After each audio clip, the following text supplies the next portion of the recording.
We begin with Lions Clubs International, the founding, the first in a series of centennial videos.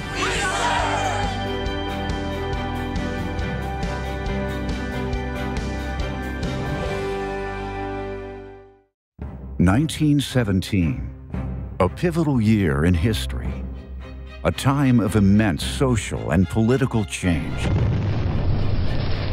Most of Europe was engaged in World War I, which the U.S. entered that year. In the U.S., cheap labor and the development of the assembly line had led to rapid industrial growth, which in turn brought many social problems. Child labor, crowded tenement districts, high mortality rates, and rapidly spreading diseases were common.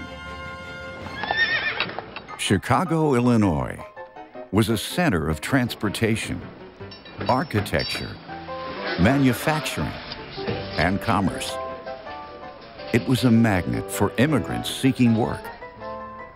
Reformers in Chicago, including Jane Addams, the founder of Hull House, called for improved social conditions in their communities and the country. Among those looking for ways to help others was Melvin Jones, a successful insurance man. He was secretary of the Business Circle of Chicago, a lunch club established in part to help its members grow their businesses. However, Jones had a different goal in mind. I am finding out that you do not get very far until you start doing things for others. And I am beginning to believe that I can help some of the clubs, like the Circle, to have feelings in their hearts. Jones's words struck a chord with his club, and the Circle gave Jones permission to invite similar groups across the country to a meeting to discuss forming a new kind of club. We are now seeking to make our organization international, and write to inquire if you would affiliate with us, and at some future date, we can adopt bylaws and a name that will be suited to all. June 7th, 1917. The first meeting was held at the Hotel LaSalle in Chicago. The Chicago Business Circle and several other groups attended. Dr. William Woods led a delegation called Lions Clubs to the meeting. This group had been registered in Indiana since 1916 and had clubs in a number of other states. Melvin opened the meeting and shared his vision for the new club. The attendees were receptive.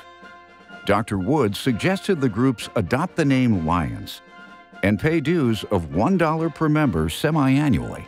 Melvin and the others seized the opportunity to merge the existing clubs into a new, bigger, stronger organization, and the lion was the perfect symbol. Immediately, Melvin began a letter-writing campaign to attract additional clubs into this new organization, more focused on serving others. In August, Melvin and the members of the Chicago Business Circle formed the Lions Club of Chicago, now the Chicago Central Lions Club. October 8, 1917, the first convention of the International Association of Lions Clubs opened in Dallas, Texas, in the Adolphus Hotel. Delegates from 22 Lions Clubs in 9 states voted to keep the name Lions and adopted the logo of a lion holding in its mouth a club inscribed International. They also approved a principle that has guided Lions Clubs ever since. No club shall hold out as one of its objects the financial gain of its members. Dr. William Woods was elected president. Melvin Jones was named secretary-treasurer and authorized to establish a headquarters in Chicago. At the end of the Dallas Convention, the new International Association of Lions Clubs had 800 members and $72 in the bank. November 1918. The first edition of the Lions Club magazine was published. It contained a copy of the Lions Code of Ethics, which required a lion to aid my fellow man by giving my sympathy to those in distress, my aid to the weak, and my substance to the needy. It also contained news from the clubs about Lions projects for improving waterways, medical clinics, and public libraries. Lions were also active with many youth projects, including fundraisers for children's hospitals and Boy Scouts.